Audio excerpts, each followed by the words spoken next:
In this next section, I want to take a look at what we call scatter plots, and then I also want to take a look at what's called the line of best fit. Now, those of you doing Leaving Cert Chemistry will understand what the line of best fit actually is. It's a line that tries to find a kind of a median way between a group of points that are scattered over a diagram, okay? And obviously, the looser the scatter, the more difficult it is to place a line of best fit.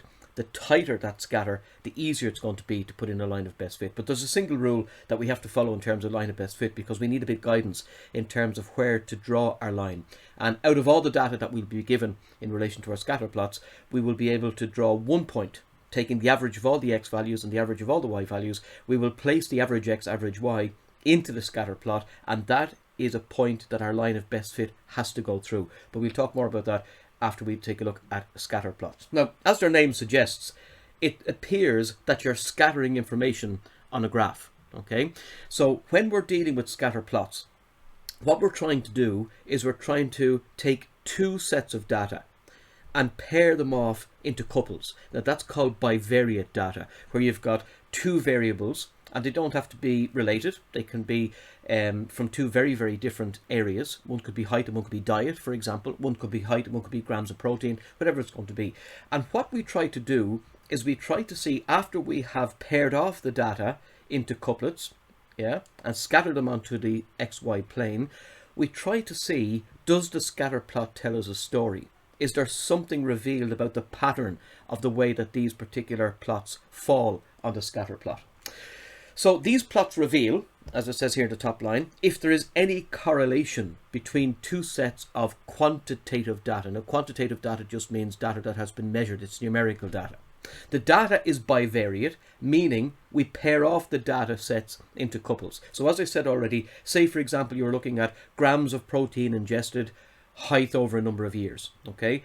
You want to find out, is there a correlation between the height of a growing teenager and the amount of protein that they take in? Is there a correlation between hemoglobin levels and, say, iron in your diet? Okay, that kind of thing. So we have to take two sets of data, we have to pair them off, and then we've got to scatter them over an XY plane. When these couples are plotted, the resulting graph may reveal a relationship between the two sets of data. Now, what type of relationship could that be? All right. How do we describe the relationship? Well, that depends on the type of graph we get after we have scattered all the plots over the XY plane, okay? Any points, as the last point here says, any point that is way out of sync with the majority of points is called an outlier. So if you have the majority of points falling into a certain shape and there's one or two that are just way off, they are outliers, okay? Now, we don't really ignore them per se. They're telling something, but if they fall out of sync, they're kind of, should I say, pushed to the side in favor of the ones that fall into some particular shape. Okay, so what type of shapes can we get? Well, here's an example of 5 different scatter plots, okay? Take the top 2. The very first one on the left-hand side at the top shows me all the points falling into a perfectly straight line. And because the straight line has a positive slope, we call that a perfect positive correlation. Now, it's perfect because the points fall into a perfect straight line. It's positive because of the fact that the angle it makes with the x-axis is acute, okay? We had this before, so it's acute. And acute angles with the x-axis will always give a positive slope, so therefore it's a positive correlation. Take the next one, the one to the right on the top. Now again, we still have a straight line, see that? All those points are agreeing on something, so therefore it's a perfect correlation. But because of the fact that it's now making an obtuse angle with the x-axis, it's a negative correlation.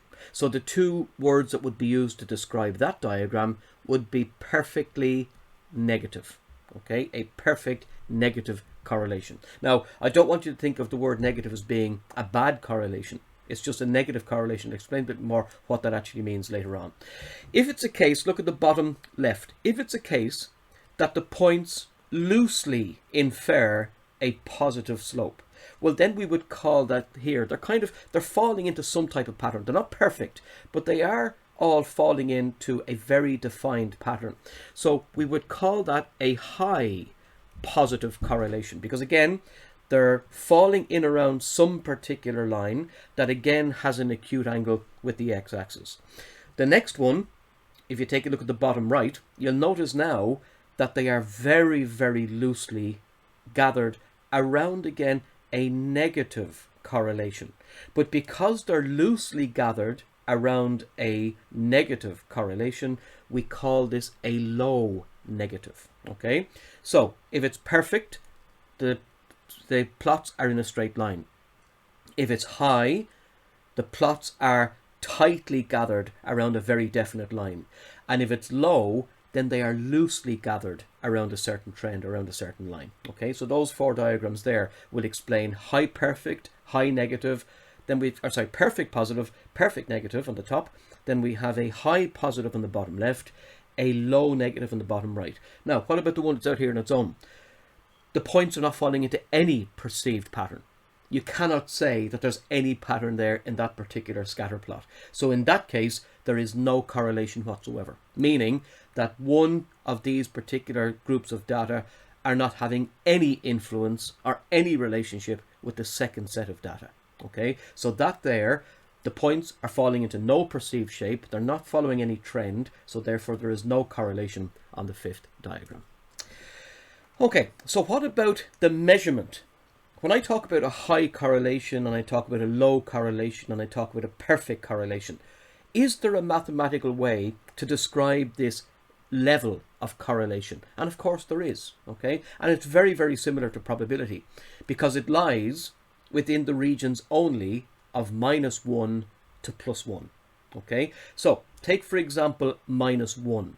-1, if you were to work out the correlation coefficient, which I'll tell you how to calculate in a moment, if you were to work out the correlation coefficient as being -1, 1 is the most perfect you can get, and -1 is a perfect negative, okay?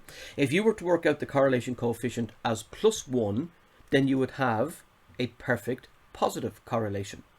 Anything then between those two values, with the exception of 0, I'll talk about 0 in a moment, anything in between those two values with the exception of 0 are telling you about the degree of positive correlation or negative correlation, okay? And of course, if you get 0 itself, there's no correlation. So the 3 points to really watch for are -1, perfect negative, +1, perfect positive, 0, no correlation, and then anything in between those values, to the left or to the right of 0, and in between -1 and +1, they give you the degree of correlation, so that you can tell by the decimal value you get from your calculation in working out the correlation coefficient how to describe the correlation between the two sets of data that you've thrown onto the scatter plot. Okay, so the strength of the relationship between the two variables can be measured. And this is called the correlation coefficient, which runs between -1 and +1. -1 being perfectly negative, +1 being perfectly positive, okay? And then any fraction in between those will be the degree of negativity or positivity in relation to that correlation. If it's +1, it's perfect positive. If it's -1, it's perfect negative, all right? So we've gone through that already. Now, there's the formula. Not in your tables. What are you going to do? Learn it? No. If you really have a sadistic twist in your personality and you want maths to be a real pain in the neck, you got to learn that thing. But I would say, we're not going to go down that road. No way. What we're going to do instead is we're going to show you how to calculate correlation coefficients on your calculator. Okay? And I have a sheet on the slide next to show you how to calculate your correlation coefficient in terms of bivariate data. Now, if it's bivariate data, that means that we're taking two sets of data and we're pairing it off. That means you're going to need a table on your calculator. So the way in which you calculate the correlation coefficient, you have to practice this, folks, time and time again, so that you can use your calculator in your sleep. Okay, there's no instructions being taken into the exam, whenever the hell that's going to take place, but there's going to be no instructions taken in. You're going to have to remember, how do I calculate the correlation coefficient using my calculator? And here's the answer. First of all, because it's bivariate, you must turn on the frequency table. Now, I would always advise you to turn on the frequency table anyway, okay, so that you're able to at least compare two sets of data. Once you have turned on your frequency option by, I hope you can read it, shift mode, then you press the circular button in the middle down, then you go to 3, and then you go to 1. That will introduce the frequency table. And then what you do is you put your calculator into statistics mode for data with 2 variables. And you can see it there again, it's mode 2, 2. So that tells the calculator that you're about to compare 2 sets of data, and you're going to pair them off in terms of what we would call plot points. Okay, so you enter the data into the table by simply adding in the data from the first set into X column, the data from the second set into the second column. Now, because there won't be a frequency mentioned here, just leave your frequencies at 1. Don't touch the frequency column. Just fill in the data from the first set into column 1, the data from the second set into data 2, and straight away what you've done is you've paired them off electronically in the computer's memory. Okay, once you've put them in, and as you've put them in, clear everything, press the AC button, and in order to work out the correlation, then it is Shift 1 for statistics, then 5, 3, and equals, and the value will come up on your screen telling you what the correlation is between those 2 sets of data. Now, you're just going to have to practice this time and time and time again. Okay, you're going to have to make sure that you understand exactly what buttons to press to get the correlation coefficient. But in doing that, in being able to calculate that, it reveals a story of a relationship that may exist between the 2 sets of data. So here's an example. The table shows the age T in years and the number of hours H slept per day by 24 infants who were less than a year old. Now, notice you've got 2 sets of data.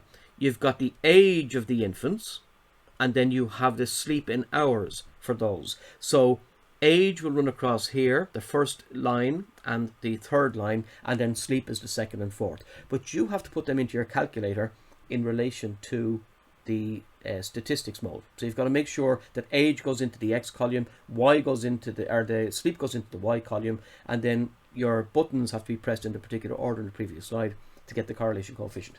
Okay, first of all it says draw a scatter diagram for the data, and then number 2, explain the correlation between the age and the number of hours that are slept. Now, I've done this electronically because I'm going to be hell-bent if I'm going to sit here and put points in and waste your time. So there's what it would look like, and you're going to use graph paper. You have to use graph paper for these. Okay, the first thing I notice is that the points are gathered around a perceived pattern. Okay, and that perceived pattern seems to be a slight downward trend. So the first thing I will say here is that it is most definitely negative. Okay, now would I call it perfect negative? No, certainly not perfect negative, because the points are not perfectly lined up. Are the points tight to each other? Yes, they are. So therefore I would say here there is a high negative correlation between sleep and age. Now we know that. Okay, the older the child gets, the more hours they're going to take to sleep. Or in this case here, what does it tell us? If it's a negative correlation, the older they get, the less hours they sleep. It's not a bad thing. Don't think of the negative correlation as being a bad thing. Here in this case, the older the child gets, the less hours they require for sleep. And that's the case with all children. You know that. Newborns sleep all the day. People come to visit them when they're newborn back from hospital, and they don't get a look in because the child's asleep. But as time goes on, the amount of sleep that's needed by the child is less and less. So what this tells me here is that there is a high negative correlation between the age of the infant and sleep. And here's the correlation. As they get older, the amount of sleep they require gets less. Okay, it's not perfect, but they are fairly well tightly bunched around a perceived line. So I would call that a high negative correlation. And that's how you explain what the correlation is. Okay. Work example, page 32, question 6. Hemoglobin is the component of red blood cells responsible for delivering oxygen from the lungs to the rest of the body. A red blood cell count is the number of red blood cells in the microliter of blood. The scatter graph displays the hemoglobin and red blood cell count of 50 randomly selected adults. So again, it's bivariate. It shows the hemoglobin and the red blood cell count of 50 randomly selected adults. Number 1, describe the correlation between hemoglobin count and red blood cell count. Now, how would I describe this? Well, first of all, are the points gathering around a perceived pattern? They are. And the pattern is that there appears to be an upward trend. meaning that if there was a line here, it would make an acute angle with the x-axis, meaning that there is a positive correlation. Okay, now what would I say in terms of is it perfect? No, it's not perfect positive. Is it high positive? Well, is it medium positive? Maybe medium might be a better description here again. And once you can explain why you choose a particular description, you're fine. So don't worry about that. If you choose a description and you can back it up in words, then have no worry about not getting the marks. You'll get the marks, no problem. I would describe this as being a medium positive correlation. Points are not as tightly packed as they were in the previous question. They are falling along a trend of upwardness, meaning this time that the relationship between hemoglobin count and red blood cell count is medium positive. So what does that mean? It means that there's a positive relationship means as the hemoglobin count goes up, the red blood cell count goes up. So I suppose, in want of better terms, you could say a positive correlation is a direct relationship and a negative correlation is an inverted relationship. It's probably the best way to talk about them. Okay. Part 2. Select the correct value from the correlation coefficient of this particular list. Now, of all the numbers that are there, minus 0.2, 0.8, 0.5, 0.1 and minus 0.8, which of those would you think might be the value of the correlation between these two sets of data? The first thing I can definitely say is forget about the negatives, because this is a positive correlation. Okay, it's not a high positive, it's not a low positive, so I would give it maybe 0.5. So there it is. By process of elimination of what it is not, I've landed on 0.5, and I'm happy to say yes, that appears to be a medium, and I did say at the beginning a medium positive, and I have now selected 0.5 to justify my selection. Okay, part 3. From the graph, estimate the red blood cell count of the 4 people with the lowest hemoglobin readings. Now, hemoglobin is on the x-axis, so the lowest hemoglobin would be that one, and these two here, this one and this one. So we're asked, what are their red blood cell counts? Well, all you've got to do is take that and move across to the left. That is roughly about 3.6. So I'd say 3.6 for the first one. Then this person here is roughly 3.9, maybe 3.95, because it's very close to 4. This one is a little lower than 3.95, so we'd say about 3.9. And then this one here is between 3.5 and 3.4, so we'd say about 3.75. Okay, so it's easy enough to extrapolate that information from your graph. Once you've put your points on the graph, you use the graph as you have always used graphs to extrapolate information. Part 4. Using the graph, estimate the hemoglobin count of the person who has a red blood cell count of 6. Now, red blood cell is on the y-axis. There is one person here with a red blood cell count of 6. They want to know his hemoglobin levels. So all you do is you simply drop a perpendicular down like that, and we can say that roughly 14.1 would be the hemoglobin count for the person with a red blood cell count of 6. So roughly 14.1. And lastly then, it is known that a high iron diet increases hemoglobin levels. If the individual with the highest blood count, now who has the highest blood count? The person with the highest blood count is the person we've just mentioned. There's the highest blood count there, because we're on the y-axis, don't forget. So the highest point will be the highest red blood cell count. So if the individual with the highest blood cell count was to change from his current diet to a high iron diet, and the change of diet increases hemoglobin levels, would this strengthen or weaken the correlation?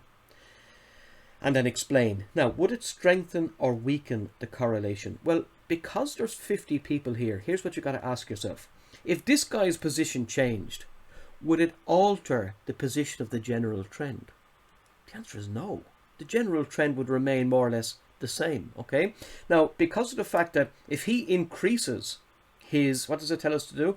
If he was to change from his current diet to a high iron intake, his red blood cell level may go up. Let me think now. Using the graph, it is known high iron increases hemoglobin levels. Okay, so if his hemoglobin level increases, that means he's going to move across, okay? Because we're moving hemoglobins on the x-axis. That means it moves across. Is it going to affect the rest of these? Not really. It'll have a minuscule effect. And in fact, as it moves in here, it's moving more towards the general pattern. So if it's moving more towards the general pattern, it may just very, very slightly increase the correlation, but very, very slightly. The general correlation is going to be set by the general trend. So one person increasing their hemoglobin levels is not going to very much interfere with the overall correlation coefficient that you would calculate from that. Okay, page 32, question 8. The scatter plot shows the fuel consumption in litres per 100 kilometres of 7 petrol engines. What is the fuel consumption of the 1400 cc engine? Now again, which axis represents the 1400 cc's? Down here, the x-axis. Where is 1400 cc's? Here. What do? Go up along that line until you hit that graph and then run across. So we're dealing with something that is roughly here. What's the fuel consumption? It appears to be roughly 7.9 litres. So roughly 7.9 litres per 100 kilometres. Okay, what engine size has a fuel consumption rate of 4 litres per 100 centimetres? 100 centimetres cubed, thinking science, had first years before this. What engine size has a fuel consumption rate of 4 litres per 100 kilometres? So again, this is on the y-axis. There's 4. So we run across until we hit that and we drop down, and the answer is 1000 cc engine.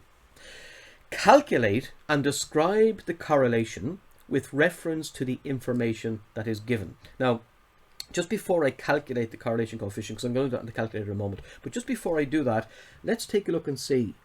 Look at most of these points. Look, most of these points are almost on a straight line, bar these two.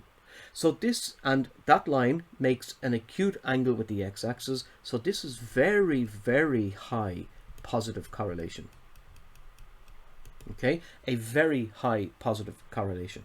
And what we do with the values then is we feed them into the calculator according to what we said already. So let me just go back on the slides here until I find out how to do this. Turn this thing on. And again, you learn this. This is very important. So we have shift, mode, down, 3, 1. So that turns the frequency on. And then we have to go into mode 2, 2. Now, I'm ready to put my values in. So let's go back and put our values in from this question here. What have we got? Now, I'm going to put the x-axis into the x column. Okay, so I've got 1000 equals 1100, 1200, 1300, 1400, 1500, 1600, 1700. So I'm pressing equals at the end of each of these to put them into the actual column. Okay, so play along, get out your calculators, follow me with this, see if you get the same answer. Now go into your y column, which is your y-axis, and again go up to your 1000, and you have 4. Press equals, and then you have to guess these. At 1100, you've got about 4.5. Okay, equals. Then we have at 1200, we have about 5.95, I'd say. Then for 1300, we have about 5.8 maybe. Now again, it'll differ from person to person in relation to where that point is, but don't worry. 1400, roughly about 7.95, I would say. 1500, about 8.85.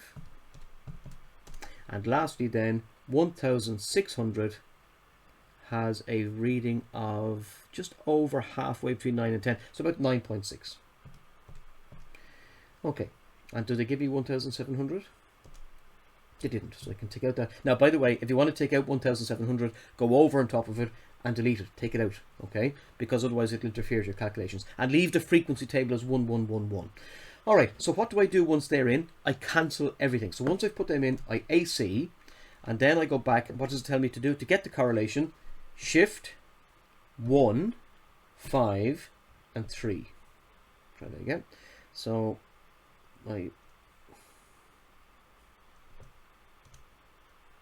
okay, so shift, 1, 5, and 3. Oh, it's disappeared. Should have read 0 that time. Maybe I pressed the wrong button. Let's go back in again and see what I'm going to do. So mode 2. Let me just see if the table. Oh, it's gone. Okay, table is gone. I'm going to do that again. Okay, bear with me. So what have you got? 1000, 1100, 1200, 1300, 1400, 1500, 1600. Okay, now into the Y column. Into the Y column. And again, what did we say we had? 4. So 4. Then we have 4.5.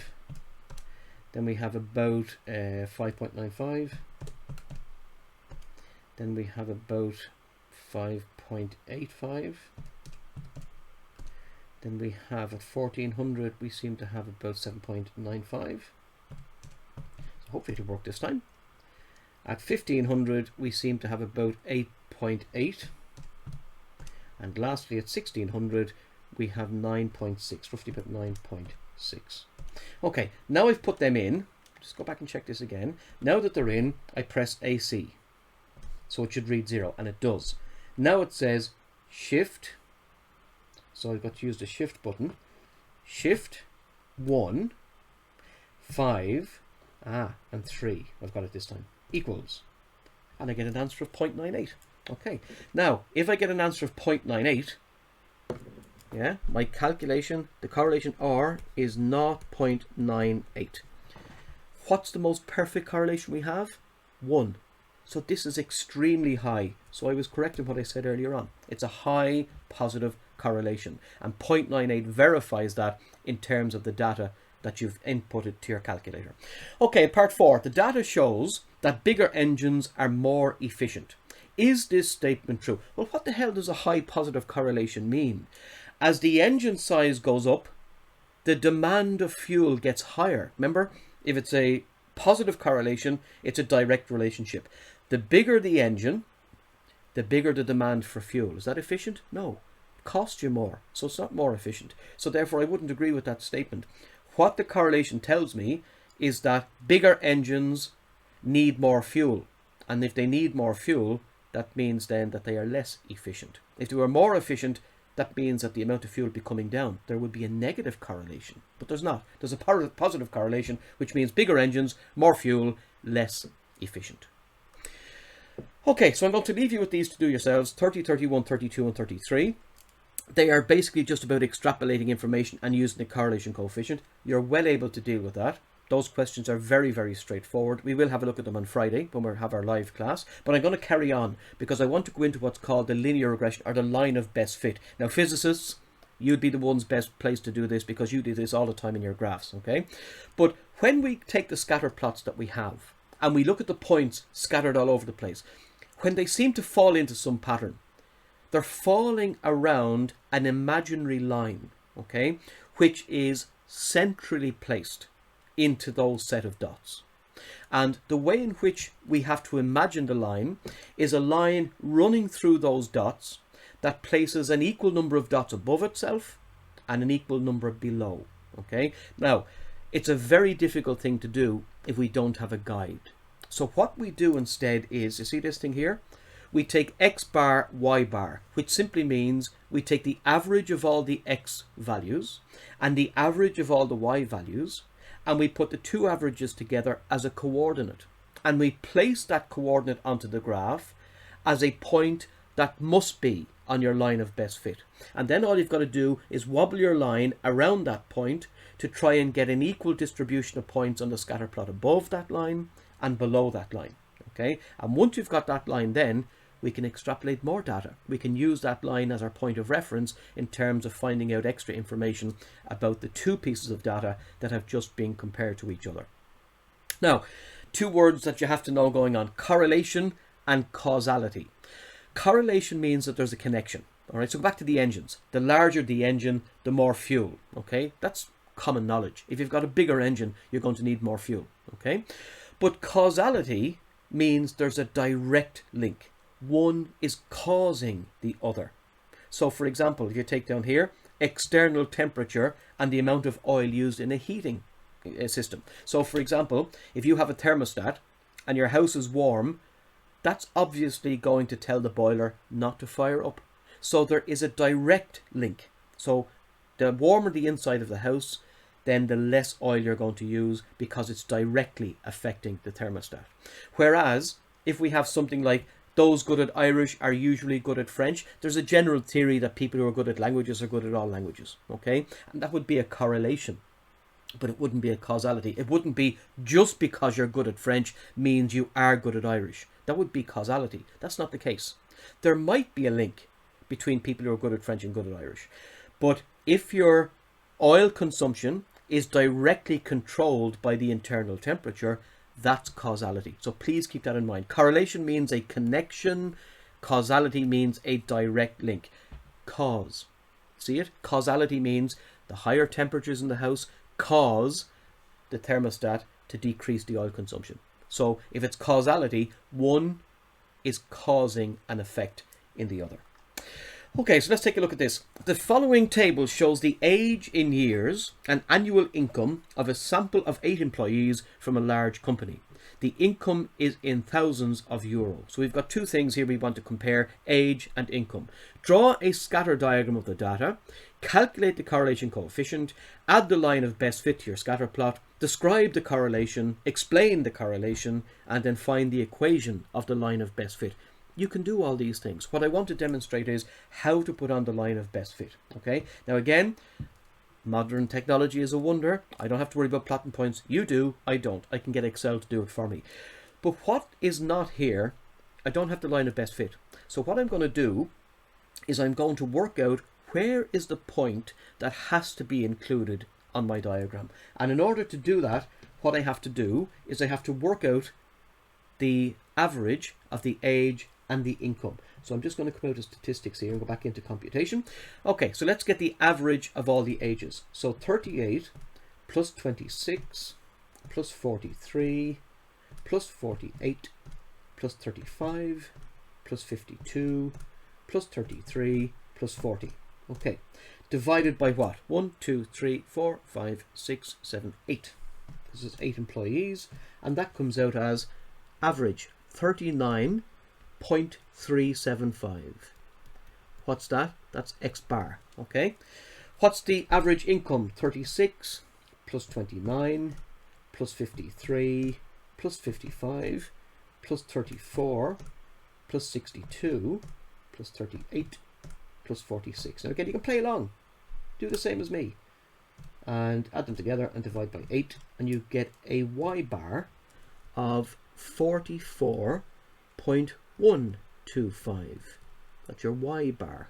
Okay. Now, what's X bar, Y bar? That's the point that has to be included on your line of best fit. So we're looking for the age is along here at the bottom and the income is on the Y axis. Okay. So age is on the X axis, Y is the income. So 39.375. Where's that going to be? Well, that's going to be very, very close to 40. But there. Okay. And then we have 44.125. So up here, 44.125 would be about here. So there's a point that I have to include. See that red dot there? I must include that on my line of best fit. Now here's the job. I have to draw a line that's going to place the rest of the points equally above and below the line of best fit. Well, I've got 1, 2, 3, 4, 5, 6, 7, 8. So therefore I have to have, let's say we're going to take in that point there maybe, 3 points above and 3 points below. And I'll tell you why I'm talking about 3 points in a moment, because it looks as if my line of best fit is going to include that point there along with this one. Okay, as far as I know, that's what's going to happen. So 1, 2, 3. 1, 2, 3. Okay, let's try this. Let's see if we can do this properly. 1, 2, 3, 4. Let's see if I get 4 points above and 4 points below if I can.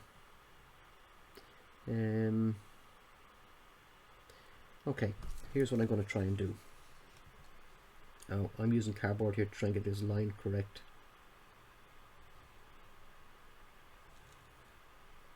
Whoops. That's not great. Does that give me 1, 2, 3, 4, 1, 2, 3? No, it doesn't. Okay, try that. Get rid of that. Try it again.